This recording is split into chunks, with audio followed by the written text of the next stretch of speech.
Commençons au commencement. Le thème d'aujourd'hui, comment commencer à être MJ. Vous l'avez probablement lu dans le titre. Excusez-moi pour ma voix, j'ai un rhume. En gros, le chauffage était pété pendant 3 jours. Du coup, j'ai chopé un rhume. Du coup, j'ai un rhume. Du coup, excusez ma voix, le nez bouché et tout ce qui va avec. Retournons au vif du sujet. Comment commencer à être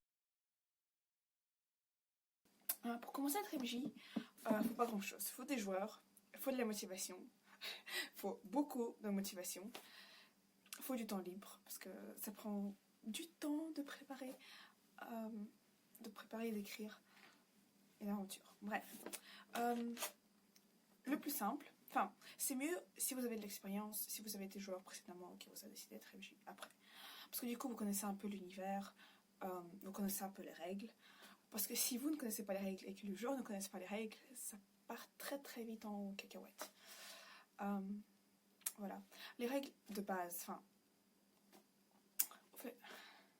je sais pas qu'est-ce que je pourrais définir comme règle de base, mais le minimum qu'il vous faut pour être MJ, c'est le minimum qu'il vous faut, qu'il faut connaître pour être un bon MJ, c'est les règles de combat. Parce que sinon, si le combat part en couille, tout part en couille.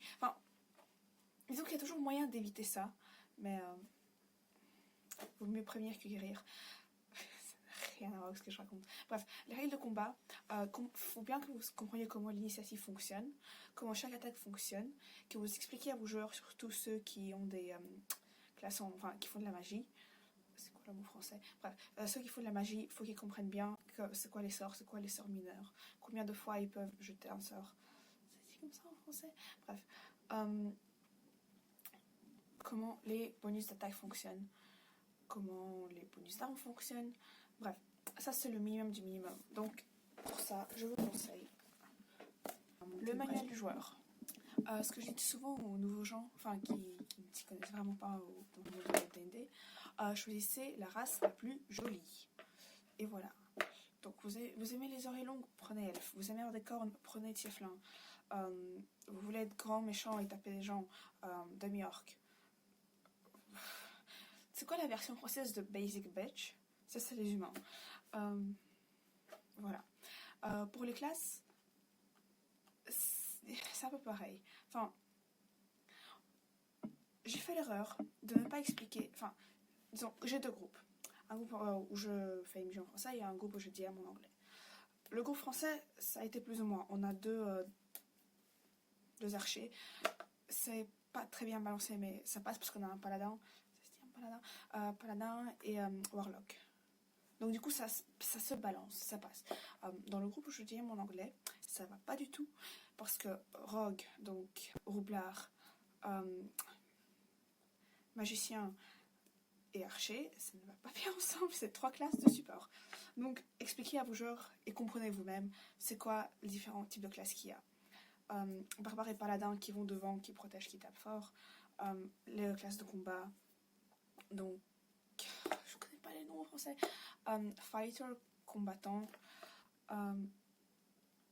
Et c'est tout. Magicien, sorcier. Druide, c'est une classe de combat. Ça, c'est pas évident. Parce que c'est une classe. Il faut de la magie, mais c'est une classe de combat. Surtout à un niveau plus élevé, on peut se transformer. Wild shape, donc transformation animale. Bref, je dérive du sujet. Expliquez bien les classes à vos joueurs et comprenez bien vous-même la dynamique de chaque classe. Parce que, aussi, quand je faisais les MJ pour le groupe français, je ne savais pas il faisait quoi. Disons que j'avais une vague idée de ce qu'ils devaient faire, mais je ne savais pas exactement ce qu'ils faisaient. Et les paladins ont un sort, Lay on Hands, où ils peuvent guérir les persos 5 fois par jour, de 2 ou 3 fois leur nombre d'XP, un truc du genre. Je sais toujours pas. Vous voyez bien que je sais toujours pas. Comment ça fonctionne un paladin. Paladin, ça fait un peu penser à Boldaquin. Vous voyez les gros rideaux, les machins rideaux. Les lits à rideaux, ça s'appelle un Boldaquin. Bon. Bref. Manuel du joueur. Donc, lisez la section sur les classes, lisez la section sur le combat. Et a priori, ça doit aller. Ah oui, et dites à vos joueurs, parce que c'est pas à vous de faire ça, c'est à vos joueurs de faire ça, d'avoir une liste de leurs sorts et de savoir ce que leurs sorts font. Et, parce que sinon, c'est chiant pour tout le monde. Voilà. Oui. Ensuite, il y a un site web français. Il y a aussi un équivalent anglais. Donc, il y a un site web français qui s'appelle AidD&D. Et c'est là où j'ai trouvé plusieurs aventures. Parce que, oui, soit vous pouvez écrire quelque chose vous-même, mais si c'est votre première fois, essayez de ne pas y aller trop fort, parce que sinon ça peut partir très très vite en couille. Voilà, AidD&D propose des aventures préécrites avec... ok, ça c'est moi qui l'ai imprimé. Mais, bref, cartes, histoire... ça c'est moi qui l'ai imprimé, c'est les ennemis qui reviennent souvent. Donc, si vous n'avez pas le manuel des monstres, parce que c'est très utile. En gros, c'est très utile si vous écrivez vous-même une aventure ou si vous voulez modifier 2 ou 3 éléments. Ce machin, c'est utile, franchement. Sinon, juste aller chercher sur internet et imprimer-les sur une feuille, comme ça, vous les avez devant vous. Quand les persos seront en combat, vous n'aurez pas forcément le temps d'aller voir ce qui se passe. Les cartes. Ensuite, les cartes.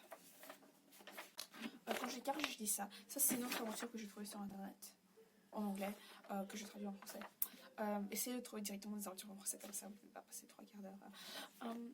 Il y a moins de ressources en français aussi. Ça, c'est après, c'est peut-être moi qui ne sais pas chercher sur internet, hein, peut-être c'est moi qui suis conne.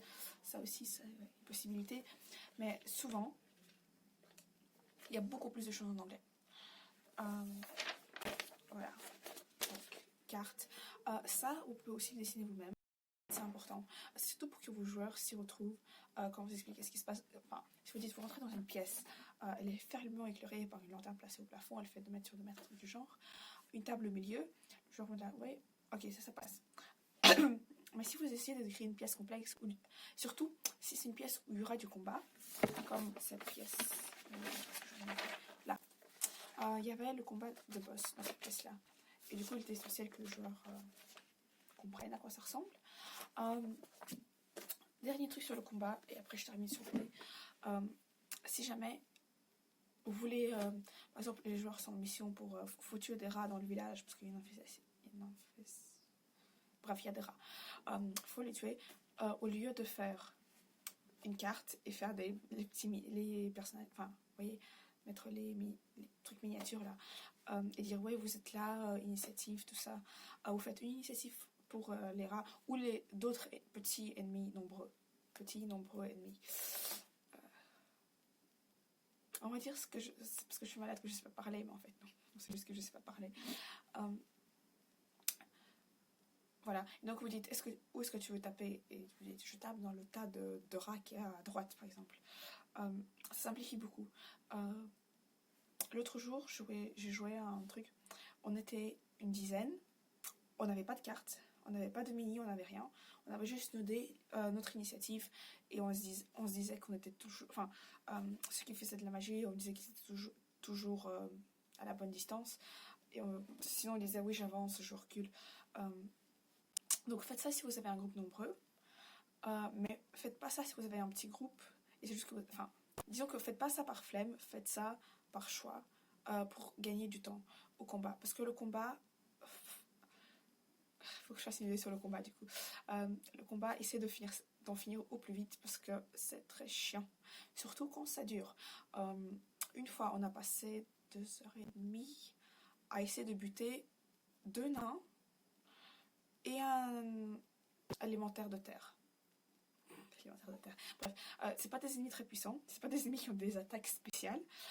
On était 5, on était très nuls. Et à chaque tour, on était là, oui, ils font quoi mes sorts? J'ai quoi comme bonus d'attaque si j'utilise ce truc sur mon épée? C'est relou. Mais disons que c'est pas de votre faute en tant qu'MJ, c'est pas de la faute des joueurs, parce qu'il y a beaucoup de sorts. Moi j'ai des cartes. La roublarde, c'est si roublarde en français. Bref, la fille roublard, elle avait des sorts, elle savait pas ce qu'elle faisait. Le warlock, il savait pas ce que ses sorts faisaient non plus, mais lui, il faisait toujours Eldritch Blast. Et... oui, d'ailleurs, Eldritch Blast, c'est à la française. C'est genre le meilleur sort qu'il y a. Parce que c'est un sort mineur utile. lance autant de fois que tu veux. Et c'est un D12 ou un D10, je sais plus. Bref, c'est super puissant. Voilà. Quoi d'autre? Les dés. Ça devrait être un investissement de votre part.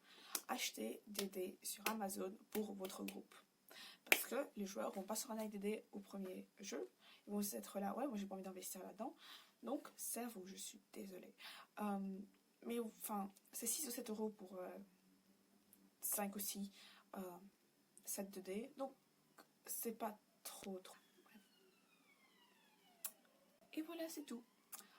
J'espère que ça a aidé quelqu'un, au moins. Et on se retrouve une prochaine fois pour... Je sais pas dans quel ordre je vais mettre ça en ligne, donc on se retrouve une prochaine fois.